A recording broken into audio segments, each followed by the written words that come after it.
Muchas gracias, gracias Alma, gracias rectora.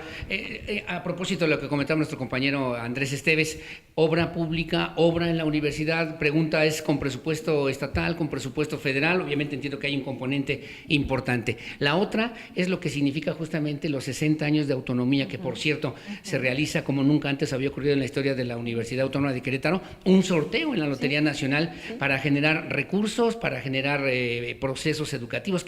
¿Cuál es la idea y cuál es la pretensión y qué tan importante es esta universidad a propósito de la visita del presidente de la República, Andrés Manuel López Obrador, doctora? No, gracias. 3 preguntas en una. Sí, gracias. O una en muchas, vamos pero a bueno. anotarlas.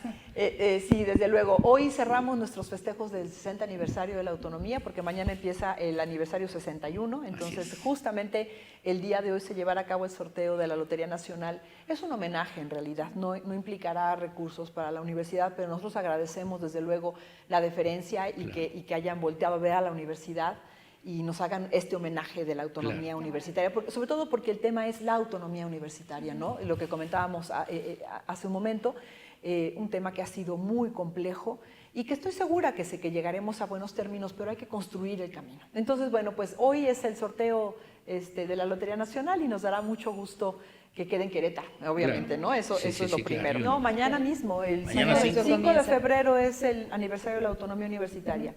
24 de febrero es el aniversario de la universidad, es cuando la universidad pasa a ser Universidad de Querétaro. Entonces, claro. Que el año que entra estaremos cumpliendo 70 años de universidad. En este mismo sentido le preguntaba, ¿y cuál es la petición, la exigencia más recurrente, más importante ante la visita del presidente de la República, Andrés Manuel López Obrador, doctora? Construir proyecto para la educación superior en México. No hay. No hay proyecto, desde luego, no hay. Las asignaciones presupuestales siempre han ido un poco a la deriva, un poco son discrecionales y que están, pues dependen de la política que traiga cada uno de los presidentes. Entonces, como eso es variable y cada presidente tiene su propia perspectiva, entonces quedamos un poco a la deriva siempre. Claro. No hay proyecto de educación superior en México como tal, tenemos que construirlo. Este es un tema que hemos ya trabajado muchísimo en los foros universitarios a nivel nacional.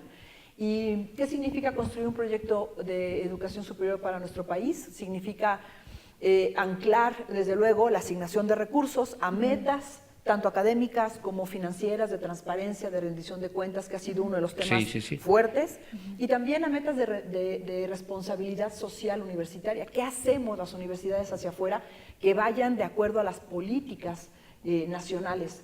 Entonces, esto hay que construirlo.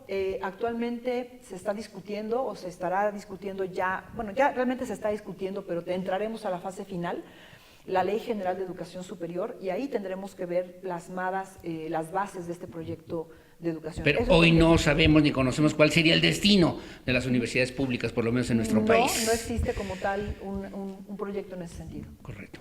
Doctora, hablaba de 70 años que se cumplirán como tal de la Universidad Autónoma de Querétaro. ¿Cómo ha cambiado la oferta educativa en estos años? Como sabemos, cuando nos tocó a nosotros la universidad, bueno, pues eran algunas las carreras estrellas que se ofertaban por parte de la universidad.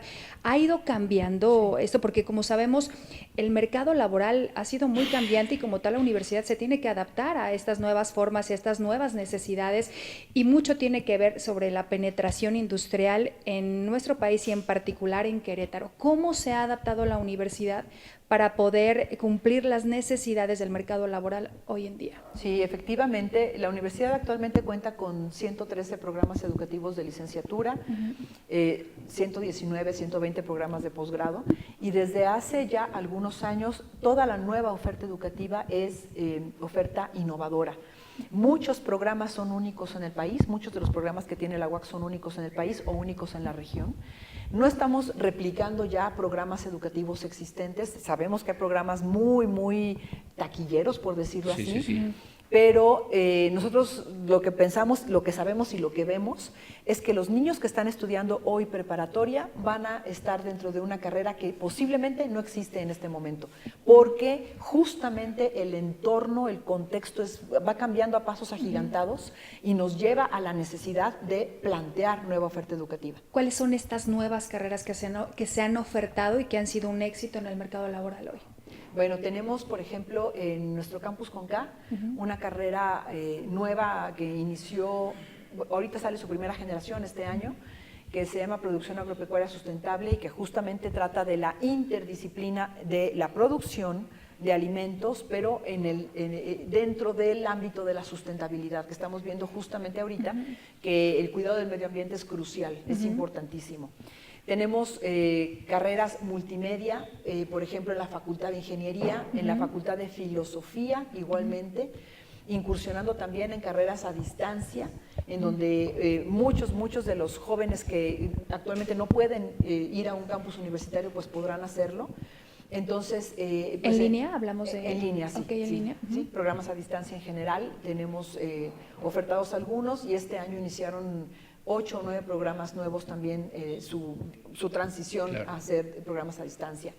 Tenemos carreras únicas en el país, como por ejemplo microbiología en la Facultad de Ciencias Naturales. No hay otra carrera de microbiología en todo el país. Sí, interesantísima esta carrera. Entonces tenemos varias carreras únicas en el país, únicas en la región, o que han ido modificándose justamente para irse adaptando al contexto actual.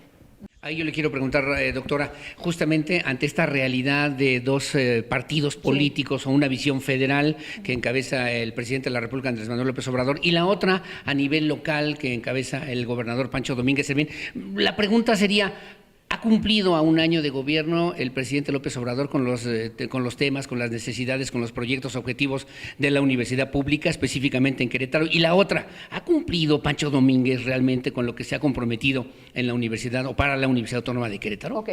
En cuanto al ámbito federal, ha sido muy complicado. El año pasado fue un año muy cuesta arriba, justamente porque el presidente de la República, a través de la percepción que tiene de la educación superior, no ha empatizado correctamente o completamente con las universidades públicas en lo general.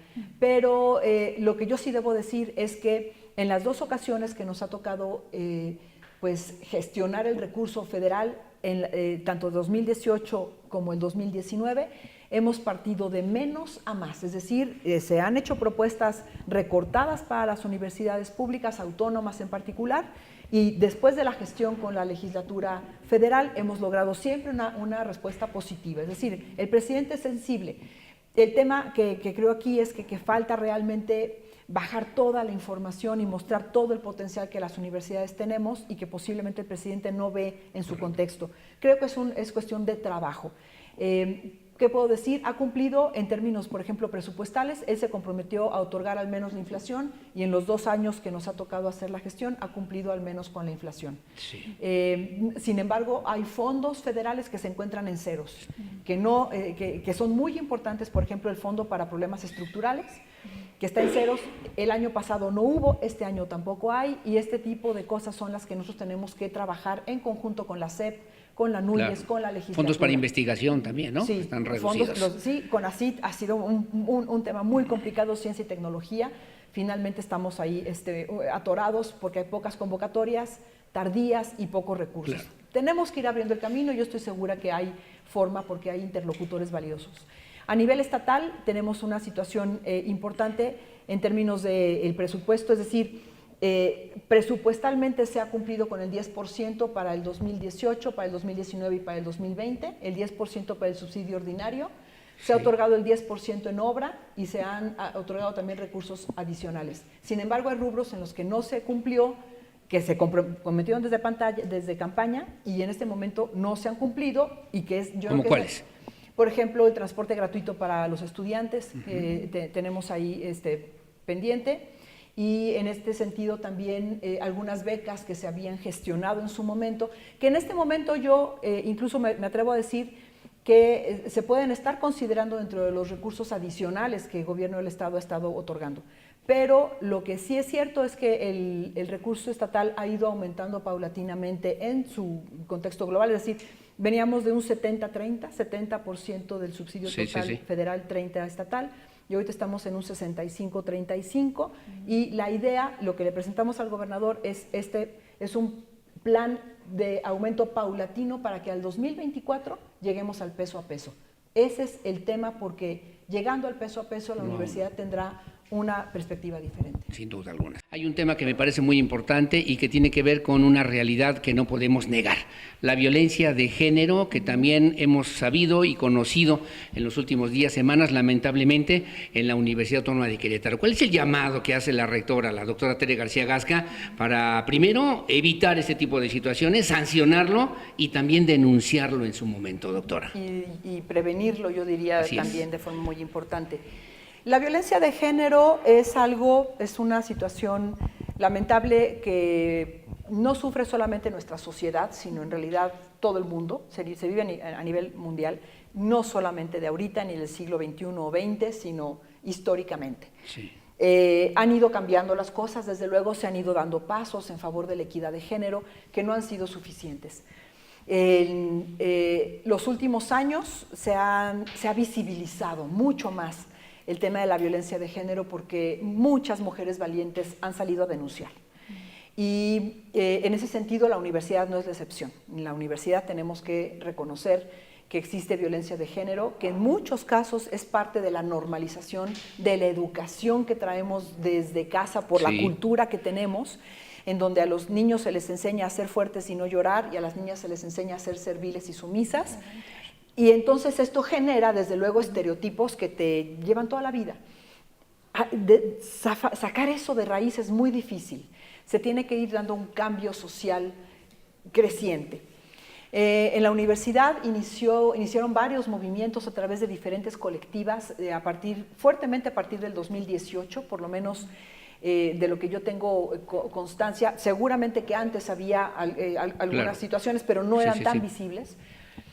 Nosotros empezamos, uno de nuestros compromisos desde que iniciamos era justamente cero tolerancia a la violencia de género y tomar las cartas en el asunto. Iniciamos trabajando con la generación del protocolo que arrancó en 2018, en agosto del 2018. Un protocolo que sigue vigente en este momento hasta ahora, que sí, desde luego tiene áreas de oportunidad, que es perfectible, lo dijimos desde el principio, porque justamente mucho lo tenemos que aprender sobre la marcha. Tenemos que ir conociendo y aprendiendo de la problemática sobre la marcha y que las jóvenes, las colectivas nos han ayudado mucho, no solo a visibilizar la problemática, sino a poner el dedo sobre la llaga, en dónde están los problemas más graves. Efectivamente, bueno, en este momento quiero mencionar, estamos actualizando el protocolo. Este protocolo tenemos la intención de que en este mes de febrero quede ya el documento. Es un protocolo de actualizado. género, ¿no? Entiendo yo. Protocolo de atención e intervención en violencia de género. Tenemos una unidad especializada en violencia de género, que es la UAVIG, el grupo de género WAC, que ha trabajado desde hace muchos años en el tema y que ahora está muy involucrado, el grupo de derechos humanos universitarios también, la participación de grupos de atención psicológica como WAPI, como los mismos grupos de atención de género WAC. ¿Han detectado casos ya específicamente? Sí, diferentes. Hemos atendido hasta ahora en total 67 casos aproximadamente, por lo menos hasta la semana pasada. De agosto a la semana pasada. De estos casos referíamos en el Consejo Universitario de la semana pasada que se han resuelto 51 y los demás están en proceso. ¿Qué significa que se han resuelto? Significa que se ha dictaminado que existe o no responsabilidad de alguien en particular ejerciendo violencia de género. ¿De algún funcionario académico, parte de la comunidad universitaria? Sí. La mayor parte de las personas señaladas han sido profesores. Hemos tenido estudiantes, desde luego. El tratamiento es distinto. A los profesores el tratamiento es más en el ámbito laboral y los estudiantes tienen que irse a la comisión instructora para entrar a la Comisión de Honor y Justicia. Se tiene que valorar el caso. El 95% de las personas que han señalado ser víctimas de violencia de género son mujeres. Tenemos algunos casos de hombres que también lo han señalado. Y en ese sentido, pues las sanciones, porque finalmente el protocolo tiende a resolver a través de sanciones, que van desde una recomendación, ¿no? O tratar de llegar a la conciliación junto con la recomendación. La recomendación siempre viene acompañada, por ejemplo, de que la persona tiene que ir a un grupo de acompañamiento de hombres usualmente, porque la mayor parte regularmente, sin embargo, tenemos, como les comento, también algunas personas que violentan y que son mujeres. Entonces va desde recomendaciones, suspensiones, hasta la rescisión laboral. Tenemos 8 casos de rescisión laboral en lo que va de este protocolo. Finalmente, pues lo que se trata es sí de darle cauce a las denuncias. En muchos casos las colectivas y las jóvenes denuncian de forma anónima por redes sociales o por diferentes estrategias que ahora ellas han presentado, como los tendederos. Esto nos permite visibilizar que hay un problema, pero si no existe una denuncia formal no podemos actuar. Finalmente, la podemos conocer, pero no podemos actuar. Necesitamos que se haga la denuncia. Y en ese sentido, bueno, seguir trabajando. Pero yo decía al final, ahorita, de la pregunta, que hay que hablar de prevención. La parte punitiva no es suficiente nunca. Sí. Esto se va a resolver con educación. Y la educación desde casa. Desde desarraigar los estereotipos, desde educar a los niños y a las niñas en perspectiva de género, y todos nosotros ahora como adultos que vivimos fuimos educados de una forma más tradicional, tenemos que reeducarnos, deconstruirnos y tomar en cuenta que necesitamos prepararnos en perspectiva de género.